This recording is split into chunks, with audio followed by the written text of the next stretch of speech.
Hi HR Nation, welcome back to another episode of the HR Leaders Podcast, the show where we explore the future of work with industry experts and HR executives from the world's leading global brands.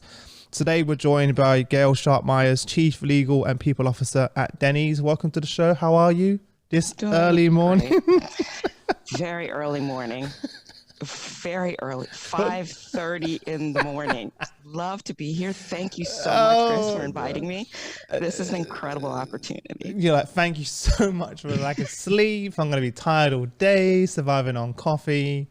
This is an incredible opportunity. So thank you. You're going to wind me up the entire show. I promise everyone listening that I don't know people get up at 5 a.m. to come on the show. I feel so bad now. Anyway, so where are you right now? You're in a hotel, but whereabouts are you?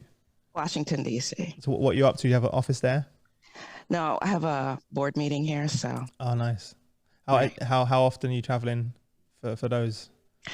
You know, not as much as, pre-COVID, but it's starting to pick back up. The virtual world is slowly starting to wind down. Yeah. So what is your because obviously your role's evolved significantly. We'll get into that over the last couple of years. But have you just what's the predominant setup now? Most of the time at home working or in office? What's the kind of setup? It's a hybrid. Mm-hmm. So we've joined the hybrid world. So even during COVID, I would go to the office about 3 times a week, 3 times a week, because there's just some things you can't do at home. Yeah. You can't print 30-page documents. I hate to admit it, that's the lawyer side of me. I bet you love it. You're like, I can't wait to get to that printer. I miss you. I just can't wait. You're like, I can imagine having a giant photocopier and printer machine in your house, like the ones you have in your by now you would think that, like we were just talking about gaming and coding, and by now we would have moved completely away from paper. No, not so much. Yeah, we don't have a printer actually. I don't think I just have like iPads, but is it something about like physically touching it? Like what is it that you really need it to be paper form though? So I'm part of the older generation and you're clearly Z, millennial. What are you? I'm 34. I don't even know what the count says. I'm 34 years old, whatever generation that is. Gen Z, right? Is that I don't even know. I'm losing track of this. You're not of my generation, and sometimes we have to print to be able to read and write down our comments. And then PDF that to somebody else. Oh, really? Oh, those ones. And then they can't get in because you put a lock on the PDF, and then you have a disaster. Yeah, love those things. Yeah, it's like some of our vendor partners now who say like, send me over a PDF, and I'm like, okay, here we go. And I got to print it off. Then I got to sign it. Then I got to scan it back in, and then I got to send it. And I was like, "This is so convenient. I love it." Okay, so So they could have done DocuSign. I use DocuSign. No, I asked for DocuSign. They're like, and they send me it. They're like, "We do it this way here." I'm not even going to say the company name, but you would all know the company that I'm talking about. But I'm like, all right, we'll do it the old way as well. But yeah. Anyway, tell everyone a little bit more about you and your sort of background, because I love your story of kind of where you got to today, and also people probably heard it on the title, Chief Legal and People Officer. We don't hear that often on the show, but let's start from the very, very beginning, sort of your personal background and upbringing to where we are now. So it's interesting. I hope what we talk about now is what I told you before. So you're gonna change it up on me, just. You never know. Yeah. By the way, Chris, I lied last time I spoke to you about everything. If I tell you something different before, it's just because it's 5:30 in the morning and I'm, a little foggy. So, I was born in Kingston, Jamaica, and came to this country when I was about 5 or 6. And my stepfather was in the military. And so we were able to move all over the United States. And it's interesting.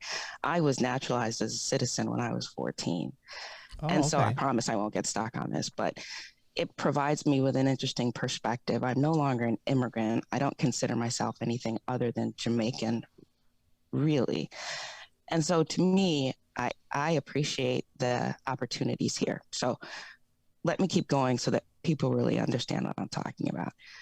So I was able to travel to Greece with my dad because he got a posting in Greece. I was able to live in so many different cities in the United States to realize that there are differences in this country that people don't understand, just geographically. So in Europe, there are lines, right? There are lines that map out different countries, different cultures.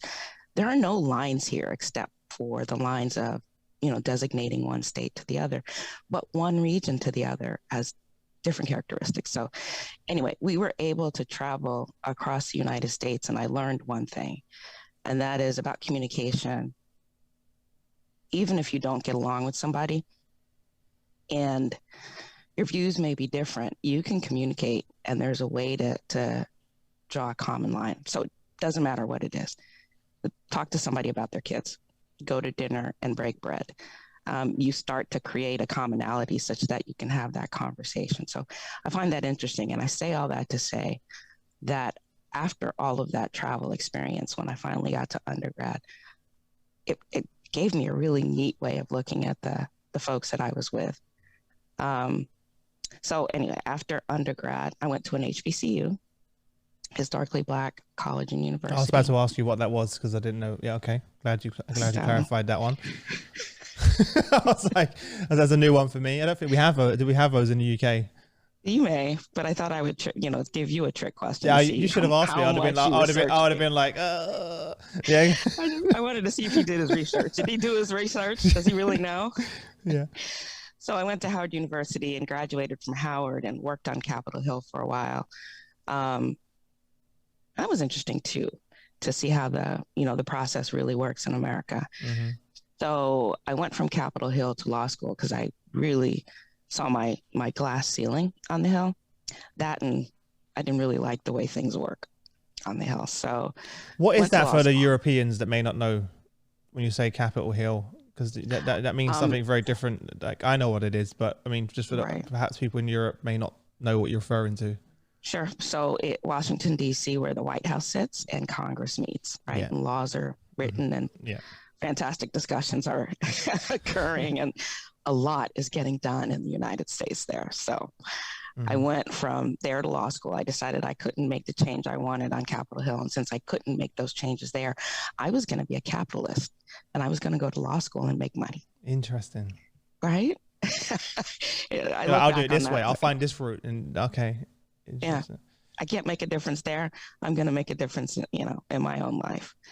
And so went to law school, graduated from law school, went to a white shoe firm, and that's great. And all is well, and you're earning the money you want to make, but you have a lot of bills because of law school. So, I've heard it's super expensive. So then I got into practice, and I did exactly what I set out to do. I became a corporate attorney. It was lots of fun, commercial practice, security fraud, lots of fun. I still find what I do very interesting. And then I came to Denny's. And so any corporate or commercial attorney will know that, you sort of dabble in a lot of fields, especially when you begin to work for a company as opposed to working for a law firm. And so I came to Denny's. My whole sort of lifespan of work brought me to Denny's. And this is now, I hate I'm going to say this. It's probably 30 years since I started college. Wow. And right? Wow. I didn't mean that wow as in how old you are. Yes, you did. I mean it as in wow. Yes, you did. Like, and so now it's even more impactful for you, right? That I got up at 5:30. No, isn't it like the older you get, the earlier you get up? Is that not a thing? That's not how this works. Okay. That's not how this works. Okay. So now I lost my train of thought. No, you were saying 30 years. 30 years, right? Yeah. 30 years ago. So, I end up at Denny's, and I have had great experiences at other companies, mostly in one industry, but just great experiences, mostly in the food industry. So I get to Denny's, and our HR, the chief HR position is open shortly after I get here. And I was asked to help, the president, hey, you've got a little bit of background based on your employment law experiences. You got a little bit of background in HR. You're nice. I want to help with this here. Okay, great. Yeah. Yeah, sure. So how long ago was that? Oh, wow. Less than 2 years. Okay, okay, just for context for everyone. Yeah. All right. Wow. Less than 2 years. I arrived at Denny's probably a few months before that happened. Yeah. So Wow. it was interesting to get to the company, have to learn the company, and then all of a sudden they say, "Why don't you take over the chief people officer job? You're great. That's You can do it. You know the company. You know the people here. No problem. You'll be a shoo-in." And so it's interesting. What was your initial reaction? Like what was your initial reaction? I said, sure, absolutely. Anything I can do to assist the Did corporation. you even think about it? You were like, yeah, okay. I like the honesty. You were like, yeah, sure. And what was your reaction when you got home that evening and you in this side and you're like, wait a minute. I had a cup of wine, a glass of wine. You're like, what have I just signed myself up to? And also, so I'm assuming this is also at the beginning of the pandemic.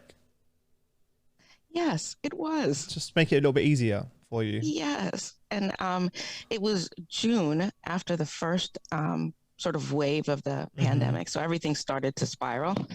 January, February, everything shut down in March. And I began traveling to the office in June. Wow. Right? That is I got so many questions. I want to go back to the beginning very quickly because I just wanted to ask this question. Traveling around with your dad, by the way, across those different countries and states. How do you think that's impacted you and shaped you? Was that tough as a kid? Because every time I was just thinking like in terms of like building friendships, relationships, and then being like, oh, we've got to move. And you mentioned one of the benefits, which was obviously your communication skills developed very quickly, right? Yeah. In terms of understanding different cultures, different people, and finding common ground. But what were some of the other things? It was hard to build lasting relationships. Yeah. Because I was going to leave in 2 or 3 years. So my relationships didn't have to go very deep. Did you hold people off then? Did you like unconsciously kind of never let someone get too close? Because you're like, well, I'm going to have to leave soon. Maybe as I got older, maybe as closer that I got to, getting ready to graduate from high school type of thing. It was hard to make friends every time you moved. You're always the odd person. So coming back, my dad had gotten a station in Athens, Greece. I'll never forget this. Favorite place we ever moved to. That's pretty cool, right? It's like a different. It's like a time warp. Like you're going. And imagine that was I was 15 then, and so now it's only 5 years later, so I can remember it clearly. Yeah. So, and the only other place was Colorado Springs because it was where I learned how to fish and camp, and that was fun. But Athens was fantastic. And so we were in Europe for about 1.5 years or so. And I loved it and I quickly assimilated and it was fantastic. And then I came back to the States and I went to high school. My senior year in high school, I was in Plantation, Florida at Plantation High School, where the colonel was our mascot. And I thought, wow, it doesn't get, I don't know if you know much about American history, but all of that is symbolic of slavery. And I was going to ask you, was that why it's named? Exactly. Yeah. Okay. And so I found it was humor. It was humor from the world. And I was a little bit of an oddball because of all my travels, because my last place where my dad was stationed was Europe, and I loved it. And I came back a little weird to all the rest of the kids. And so when you think about something that was difficult, that was difficult. And the other thing that I found myself doing was trying to be the comedian. Because if you're the comedian, right? Everyone likes you. Right. And also you kind of like, I find like a lot of comedians, I actually interviewed a comedian on my other show recently. He's like, famous comedian. And he was like, comedy was a way of dealing with a lot of emotion. Like, like hiding it or, just pushing it deep down. And using comedy as some comedians are the most troubled, people and broken, and they will say it themselves, that I know. So I had this conversation yesterday at dinner, and it was about extroverts and introverts. And it's the perception that people have about whether or not you're an extrovert or introvert, which is where that term comes in.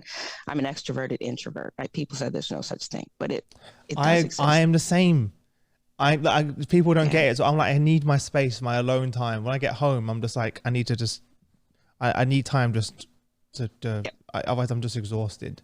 You turn off. I need to just be alone in my room and no one around, and just but then it's other, like this being on the show, doing this, people see me as an extrovert, but anyone who knows me as a kid would have said Chris is an introvert.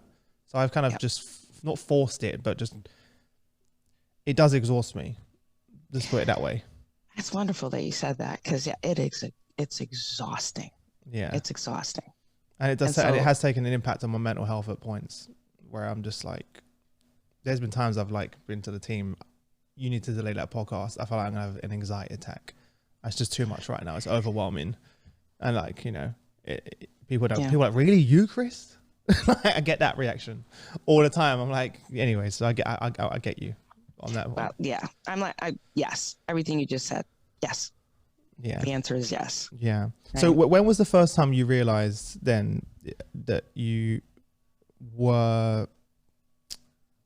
had stability, where you weren't going to get picked up and moved somewhere? Was that when you left university, or like when you got to university? Was that the first time you're like, all right, I'm not going to follow my dad and go to another country or another state now?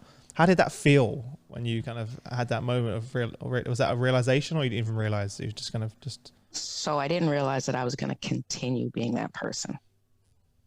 I just I picked up, and I could pick up and move, pack my place in a day, and go to the next place. That's a kind of like inbuilt resilience.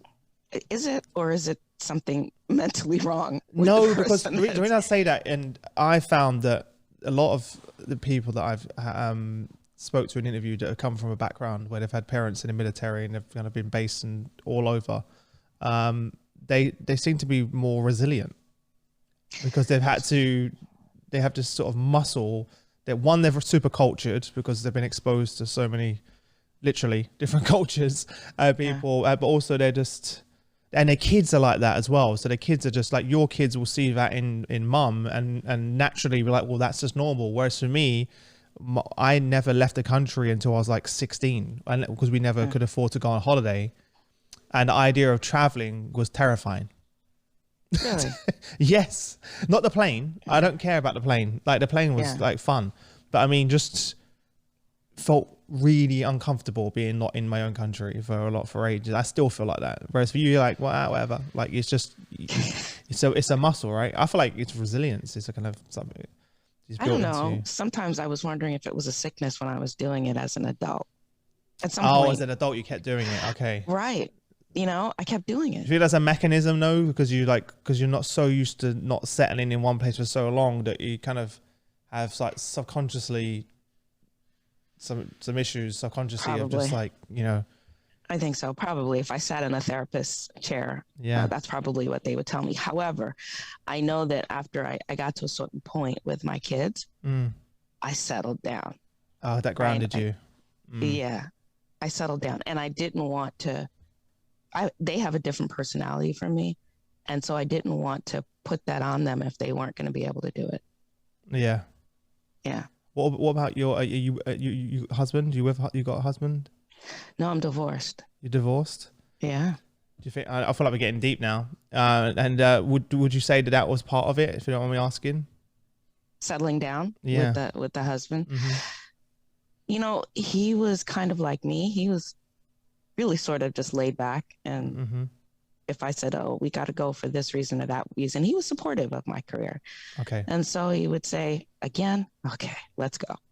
I know, I asked that because that's another challenge, you know, because I'm speaking to a number of female CHROs who said their husbands, when they've been offered opportunities in different countries, locations, it's been a big strain on their marriage. And they've said that, you know, many, many times as being the, not being their breadwinner was tough on their husband, and having to move, you know, and leave their friendships and their career behind because, you know, well, I'm bringing in 80% of the revenue, you know, the household income. We need to move over here. So I've seen that's something I've experienced a lot on the show. So yeah, there's a lot of it. And I won't even say that isn't a sort of a norm with some of the ladies that I'm friends with. I mean, when you have the types of jobs that we have, it's rare that you don't have a spouse that's going to play that supportive role. And so what's interesting is that over time, I've probably only run into a few men that have adjusted to that role and taken it on as a job, really, truly, and have been that household manager for that job that's very real. Yeah. Yeah.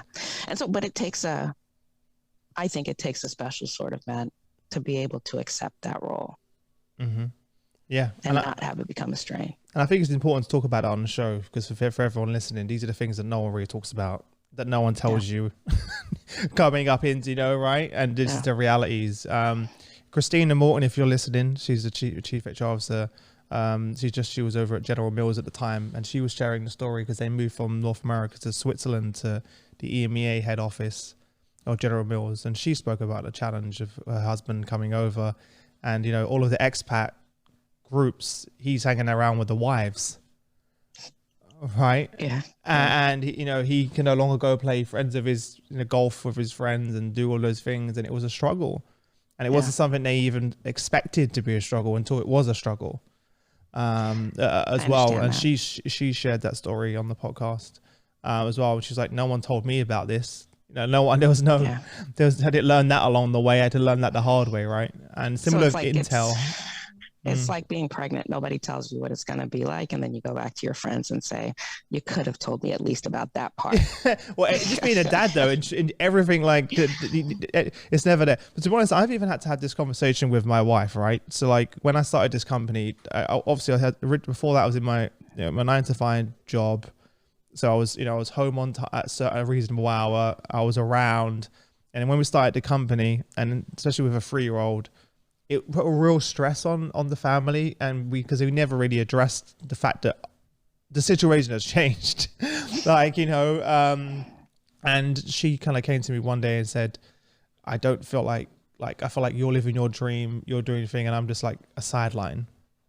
Right. And it was a tough conversation to have. And she was like, you've got all this success, the company, etc. And that's one of those moments where it's like, I looked at it the opposite way, that she had the toughest job, and that she was amazing, and she was Wonder Woman because I couldn't do what she does.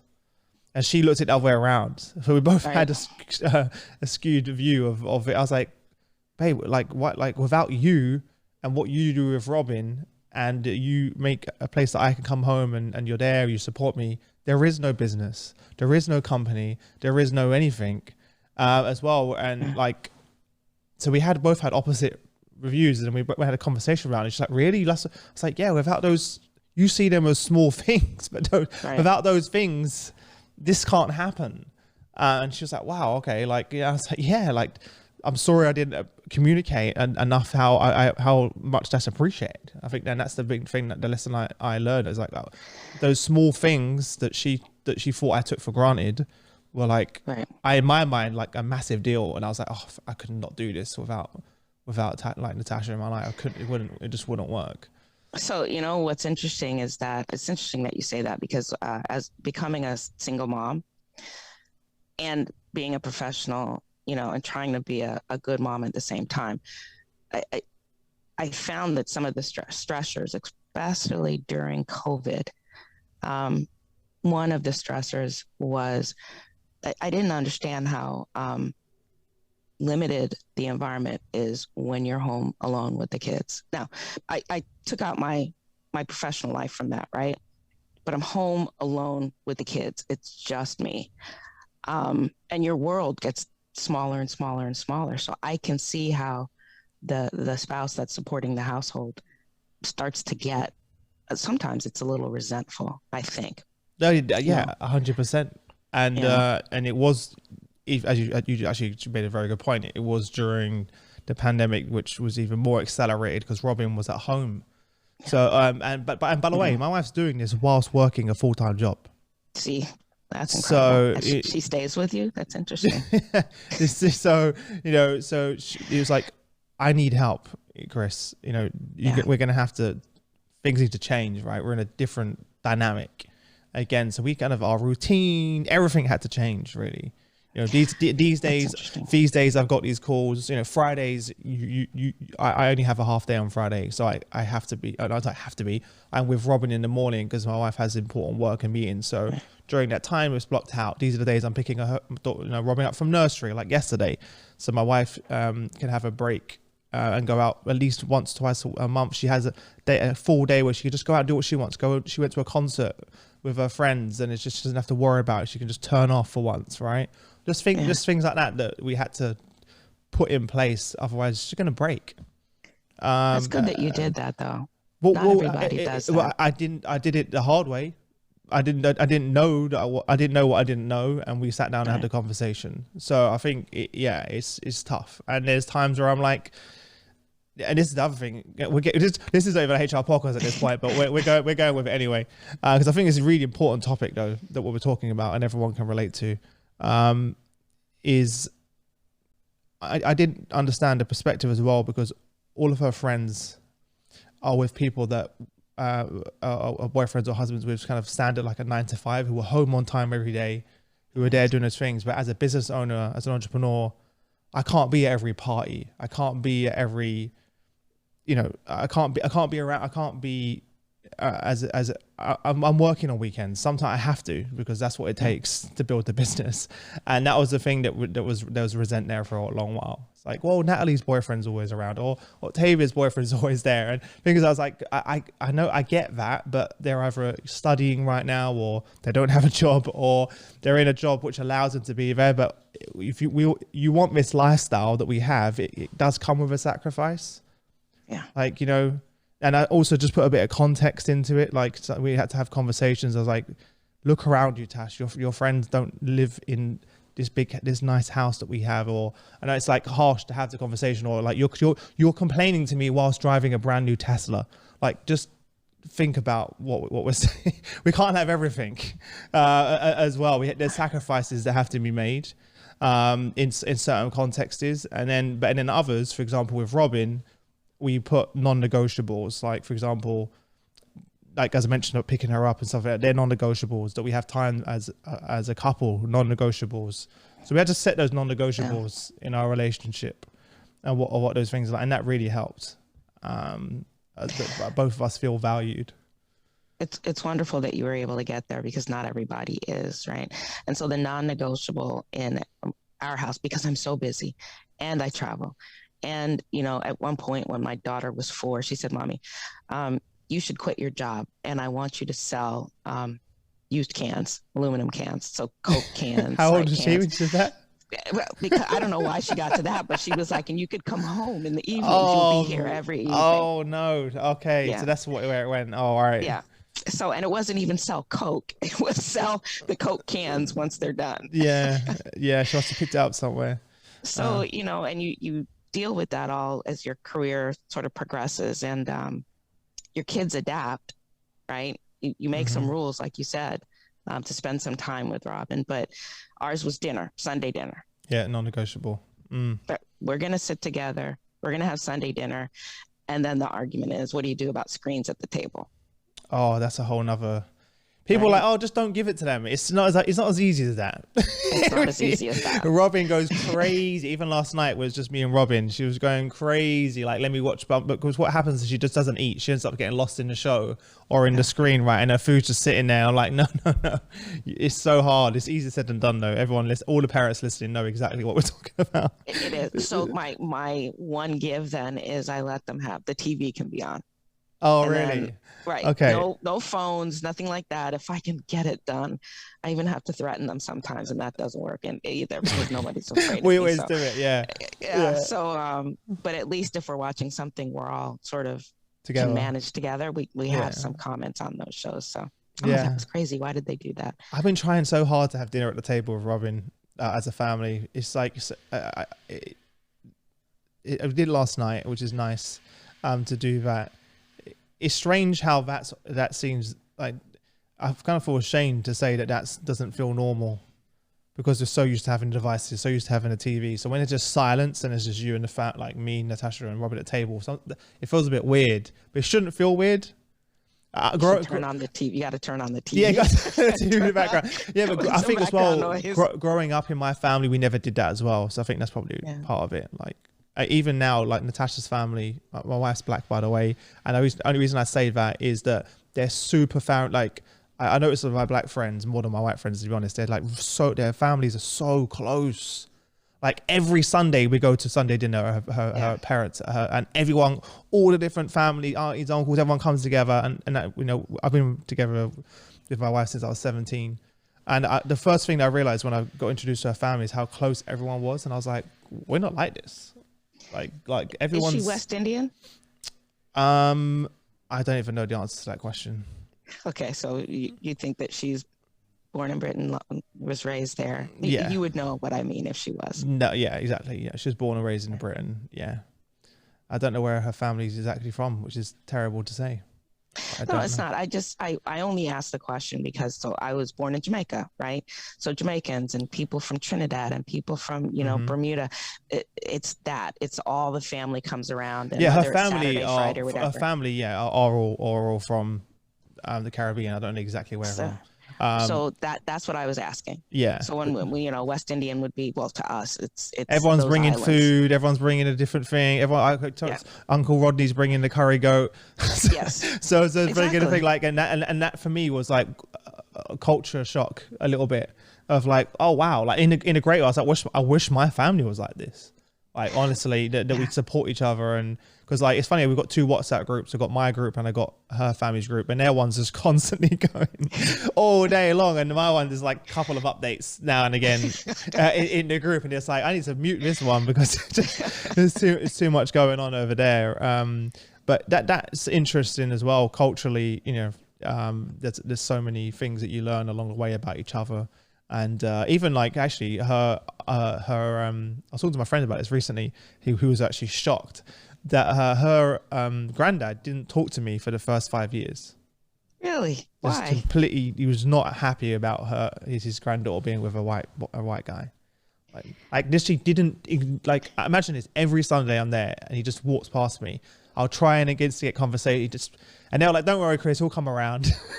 I literally like, and so it kind of just became like a joke between, because his nan and everyone else was so amazing, so welcoming, and but he was just so stubborn. He just refused. And then one day, randomly, they was watching the football game, and he just turned to me and was like, "Oh, Chris, what do you think about the football?" And I was just like.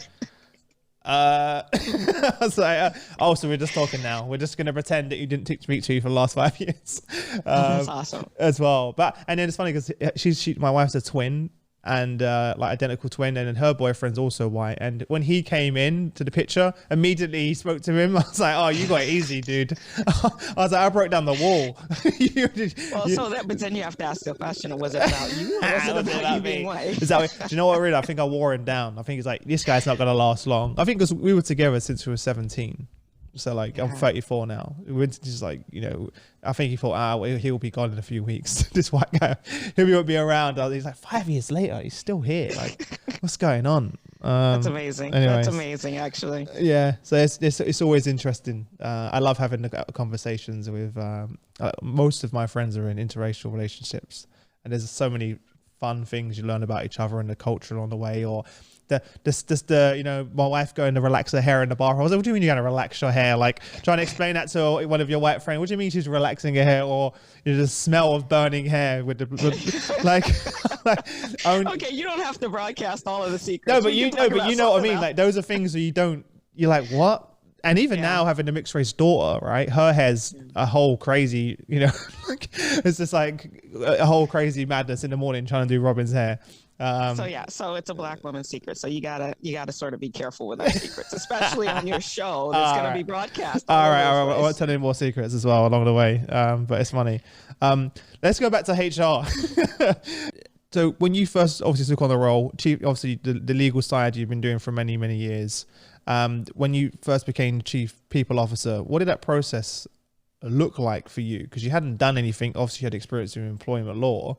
Right. What did the next 4 to 6 months look like? How do you even get started? So you remember I was new to the company, right? So I didn't even know the people in the company. I knew the people on my immediate team, on my floor, excuse me, and I knew the people that I worked with directly once I came into the company. So I've always had the sort of practice every time I change companies to figure out what everybody does, just to figure out how the company works. So for example, I was in a distribution company, food distribution company, and I rode along, you know, with our distributors. And I went and worked in one of the distribution centers for a day. Granted, I'm not going to say that I worked there a month or anything. You should have embellished it. Like, yeah, I want to, but somebody that I know so I'll catch you will out. see this and say, "Come on, Gail." Yeah, don't lie. Yeah. So it was, you know, it was like a day, and then I traveled to our plants. We had a plant in the UK, and we had some operations in another company in Canada, right? So I did all that travel to get to know the companies. To live it and breathe it. Right. And that was even from a legal perspective. I didn't realize exactly how many times that was going to be a benefit to me. But if you understand how the company runs, from the truck driver to the widget maker, right? Have you ever seen potato chips being made and the chip coming off the line hot? Most amazing thing you'll ever see. Hot potato chips. Oh, that would be cool to eat a hot potato chip and just in general. It was awesome. So the person I thought that got to test the chips, that threw away the bad chips, I was like, you have a great Well, that's a job. What's that job title? I want to know. I have no idea. Quality check, I guess. Chief potato chip officer. No, I mean, yes, it's not a bad gig. That's not a bad gig.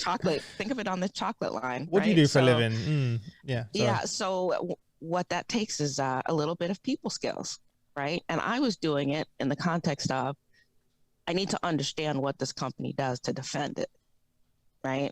To understand sort of the problems that people have with the company, whether it's an employee of the company or somebody outside of the company. You got to get it. And I didn't realize that was building a foundation for where I ended up today. And so I'm starting a new company. I want to get to know who the people are. I want to kind of get the gist of the culture, which has been impacted, right, at that time by COVID. Everybody's at home. How do you do this, Gail? You know, you're trying to do that over Zoom. Oh, we use Teams. And it was not as bad as I thought it was going to be. Now, I think it would have been easier had everybody been in the office, but then I was able to get to know people sort of uniquely. And I don't know, it was just different. Because you can almost reach more people virtually, right? And connect with them. So although you're so far apart, in a way you're closer together because you can have those more conversations. Yes. And so what's interesting is we have a number of business resource groups, right? In America, they're called business resource groups. And they're support groups, professional support groups for the different cultures that you'll find in a company and the different genders, right? And so I found myself involved with a lot of those support groups, with the African American BRG, with the female BRG, and so the women's BRG. And so I got to know a lot of people, sort of not intimately, but got to know them well. Because, for example, the women said, oh my gosh, there's only one female leader at your level, and oh my gosh, we're so glad you're there. The African Americans say, oh my gosh, in the leadership ranks, there are two people there. Both happen to be women at the time, right? We're so energized by you. Tell us about your story. And so this is how sort of I got to know many of the people in the company at all different levels of the companies. Oh my gosh, Gail, it's just so good to have somebody that looks like me, or that is the same gender as me, or that's gone through the same thing as me, have that leadership role. Talk to me about how you did it. How can I do it? Give me some advice on my career. And so that helped a lot. That helped me build those relationships. And so those were fantastic experiences, and I'm still having that experience now. Yeah. It's always a great thing, right, with the BRGs, because you're in those groups, it represents all different parts of the business at all different levels of the business. So you're exposed kind of rapidly to all of those different networks and people. So you get a real feel, right? Yeah. And then you're part of many of those, as you mentioned, just a couple. So it's always a fantastic way, right, to get to know organizations. And I know many businesses really leaned on their BRGs, ERGs, etc. during the pandemic to as the glue to keep everyone connected. You know, we saw the parent ERG pop up. We saw the parent, all sorts. Like there was ones that around just more social, like around people that had common hobbies or passions, and those things kind of popped up like crazy in organizations to really keep everyone connected. And a lot of innovation came from those groups as well, products and processes and ways forward that actually got businesses through those tough times that came from those groups. So it's a good way to start. What would you say is the biggest challenge then from a learning curve perspective? The skill set of a chief people officer is vast and ever changing, and certainly different from when we first started. How did you approach that element? So the first thing, you're going to think this is strange. You actually have to like people in order to be a chief people officer. And I say that because I don't know that. So you're laughing, so you know what I mean. Yeah. And so I think the challenge was more around learning the relationship with people in the company, different functional areas, and how things got done. And in addition to that, it's a unique business that I'm in. And so we're a franchise. And think about McDonald's. McDonald's doesn't own every single restaurant that you see. There are people that buy into the ownership of their own McDonald's, right? So they set up their own company, they buy into McDonald's, they license the McDonald's, brand, and they have to meet certain brand standards, but they're still franchisees of the larger corporation. And it's a different world. And so not only am I getting to know the people in my company, but I'm getting to know the world that makes up the brand known as Denny's, right? So part of the challenge was sort of balancing that. I don't know, it was an interesting process, one that I think was an enriching process for me. So then really from a technical perspective then, were you just really relying on the existing team that were already in place? Because they know it, they live and breathe it. Already. So you do for the technical piece of it, but then I fancy myself a jack of all trades. And so, of course, I stepped right into the role and I was fantastic. You're like, everything's perfect. Everything's going well. So, but it's that easy. Well, I had a fantastic team. Right. And so if you have a team that's really good, they make you look good. So I'm grateful to that team for making it as easy as they made it. Yeah. It sounds like, what advice then would you give to people listening that perhaps haven't worked in HR traditionally, that are stepping into a CPO role now looking back after being in for 2 years? Talk to the people on the team and then talk to the people of the company, right? So what I did when I got in there, and it was a little bit tongue in cheek, but not really, I kind of meant it. Well, kind of, I did mean it, and it ended up taking on a life of its own. So if I'm a chief people officer, then that means I work in the office of the people to support actually the needs of the people of the organization. So I'm a service office, right? And it was sort of tongue in cheek and it stuck. And so my thing is that we're here for you. And so HR is not an adversary. It's somebody that's supportive. And so to change that image and change the way people think about HR. When you see the HR person coming to your office, it's run. You should not hear dun dun dun. That shouldn't be playing in your mind. And so it was changing that, and it's still. Don't get me wrong, we didn't solve everything in the course of a year, because really I've been in this role for a year and a couple of months, but it's helping. It's helping to change that. Just like when you see the lawyer come into your office. Well, now they got both. They got a lawyer and HR coming. No wonder it. You got a big rebrand on that one as well. Yeah. So I walk into the office, first thing I say, it's okay. I'm not here for anything that's negative. Do you actually do that though? That's the thing. We're laughing about that, but is there a part of you that feels like you have to sometimes say that? Sometimes, really. That's real. That's real. Yeah, that is real. Yeah. So part of the way, though, that I've helped diffuse that is I like to go when people are in the office. I just stop by. Hey, how are you doing? So then you're not only speaking to them when you need to speak to them. It shouldn't be the only time they see HR is when there's an issue, right? Or legal. Right. Yeah. Yeah. So Yeah. And again, I think that's part of what you went back to before, where you said it's about visiting the sites, embedding yourself, getting to know it. You're not there for, for any specific reason. Something's happened, something's gone wrong, etc.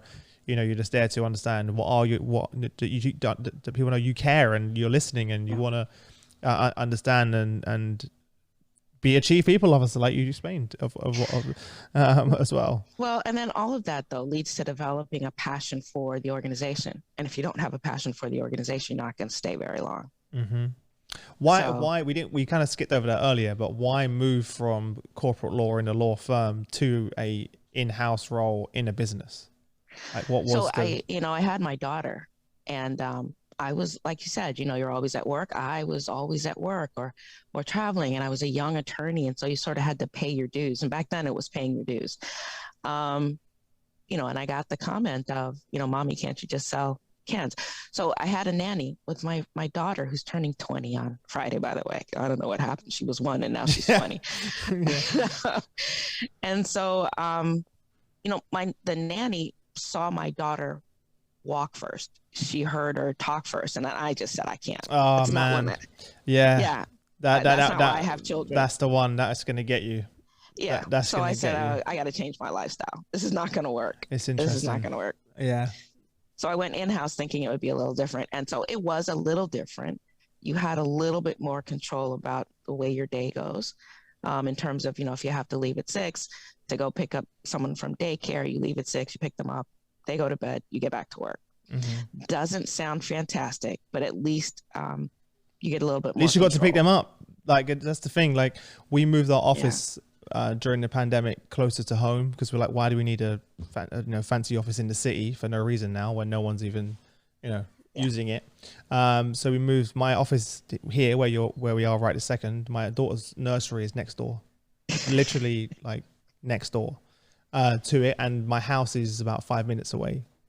And that was also became, when we started coming out of the pandemic, I said to Shane, my co-founder, I don't want to, this is a non-negotiable. Again, I'm not doing the commute, because I would wake up, Robin will be asleep. I wouldn't see her. I'd come home and she'd already be asleep. And so basically Monday to Friday, didn't even see her. Yeah. Right. And then the realization during the pandemic, where we could go out every day for a little, we stood after, like, when we was all at home for the year and a half or whatever it was, every day we had like a little hour-long walk, just me and Robin, because we live near like a pond, we have all these like swans and like ducks and squirrels, and we should like just spend that quality time together. And I was like, nah, I could not. This is I can't go back to how it was before, but I'm very lucky that I can make that decision and have a conversation with my co-founder, be like, even for the team, they can work pretty much, apart from having a few guys in the office technically to produce a show wherever they want, however they want.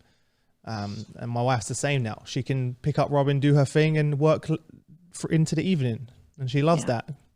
She can't be in the morning calls every time, or the afternoon calls, because she's got to make lunch. She can't do, and breakfast and do those things. And that's now okay. So that's funny. Funny you bring that up. So my son, who's old enough to know better, you can't call it photobombing anymore. I guess it's video bombing. Video bomb. They love it. They know you're online. They're like, I'm going in. Robin loves it. She's on Zoom. Doesn't matter what kind of meeting. No. Zoom bombing. Robin loves doing that. More like when you was at home, we did our conference. We do our HR Leaders Summit every year. So we had like 6,000 chief HR officers live for 8 hours. And I host the whole 8 hours. We build the whole summit. And it was obviously virtually. I was at home, and she ran in and was doing potty training at the time. And she's like, Daddy, I need to go wee. Daddy, like literally run straight into the call. I was like, I'll be back in a second. Because my daughter's going to wet herself as well. But everyone gets it. It's not even like an embarrassing thing anymore. It's just like, that's just what it is. It's life. Like, it is what it is. Or like, I had a show the other day, a podcast, which we're gonna have to edit out, where there's like an Amazon delivery driver just banging on the door. It's like just ringing and constantly, because they have to get that package delivered, right? They're like, because that's how they make money. And then I've got to go. This guy's not going to give up. He's not going to stop knocking on the door until this package gets delivered. So I was like, no worries. As well. So it's humanizing, isn't it? Yeah. So you could say that this pandemic has been sort of isolating for people, but things like that humanize the person that you're dealing with, right? 100%. You got the cat that comes across the screen, or dog the barking dog, and or the gardener that comes past someone's the neighbors mowing their lawn. I had that one recently. Like, neighbors mowing the lawn. There's not much we can do about this, Chris. I'm like, no worries. Like, I think it's great. I just love it. I love it. It's great. I think it's outstanding. Yeah. Listen, before I let you go, because you probably want to go back to bed after this, I'm gonna gonna take a nap after this. I promise you. You deserve it. You deserve it. I'm gonna jump into our quick fire round, which we ask sort of to each guest, as well. So you got 30 seconds to give us amazing answers. Are you ready? Yeah. Yes, of course. Yeah. What would you say was the number one thing that was holding you back from becoming a chief people officer? The fact that I didn't know I was going to become a chief people officer.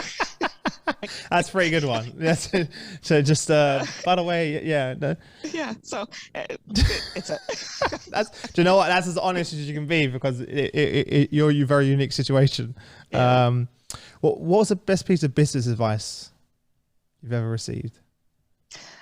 Be your authentic self. It's okay. Be you. Mm-hmm. And so it sounds a little corny, but yeah, be you, bring it to the office. Obviously within some of the norms, but just be who you are and it'll be okay. Yeah, it will be.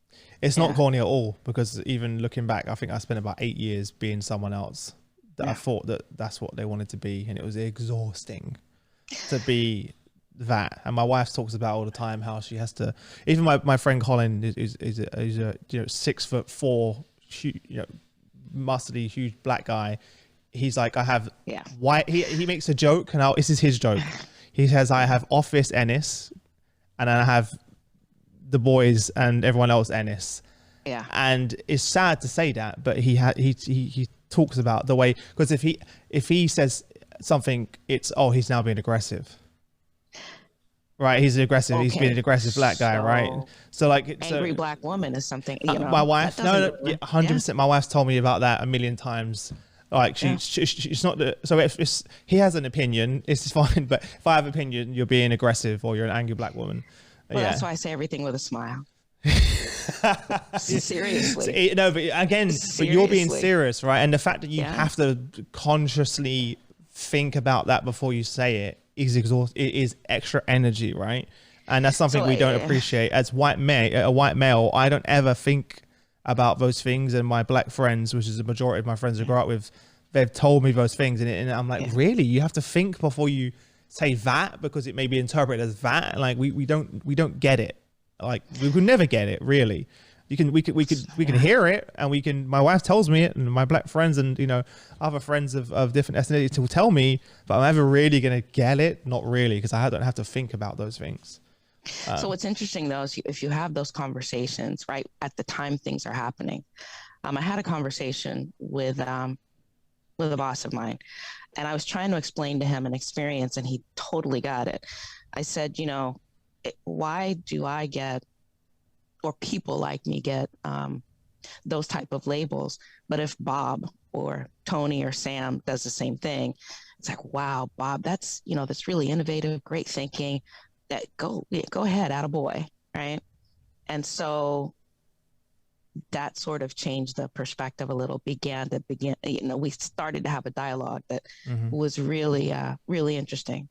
And I remember going to somebody, okay, so I'm not a baby lawyer anymore. I'm not brand new to my role. I'm sort of mid-level now, and still being me. And my boss looked at me and said, yeah, what am I going to do with you? I said, look, I told you before I took this job that I'm me. You can dress me up and take me out. I'm only going to last about 30 minutes. So, be careful what you take me to. But this is me. Like, yeah. Mm-hmm. No, it's important. It's important. I'm glad we touched upon that point. How would your friends and family describe what you do for a living? My friends get it. they see lawyer first. They ask, how did they make you chief people officer? What did they do to you? What did they force you? But you know what's really interesting? What would my parents still have a hard time describing what I do? She's a lawyer. Well, what kind of lawyer? I don't know. She works for a company, and she's very important. That's what they know, right? So they told their friends, right. She's very important. She's very important. Yeah. What about your kids? Do your kids get it? My son is, you're always gone. This is what you're gone for. So I started not to travel so much based on that feedback, right? It really touched me. It's interesting how a kid's perspective, right? They don't see the role, they see the fact that you're not there. Right. Right. Like Robin said to me multiple times, and it hurts, like, don't go, like on a weekend, I had to work this weekend because there's some projects. And she's like, don't go to work with Daddy, I miss you. Yeah. I'm like, like a stab in her heart. You're like, I know, I know, but do I really need to go? Can this wait? Like, it's just, I get that. It's the worst. But my daughter knows though. Now that she's older, she knows, she gets it. She gets it. Yeah. Yeah. Yeah. I think they'll get it. They'll reflect back when they're older, right? And look and be like, oh, wow. Like mom did that whilst bringing us up. Wow. So I feel like, you know, what are your hobbies and passions when you're not at work? Okay, so I really love movies and television. Let me tell you why. I thought I was going to be a movie star when I was younger. So I was either going to be a movie star, a lawyer, or an astronaut. That is an interesting combination. Movie star, lawyer. The things that run through the minds of a 10-year-old or 11-year-old. I was like, I am going to be the first woman in space, much less the first Black person in space, right? That's going to be me.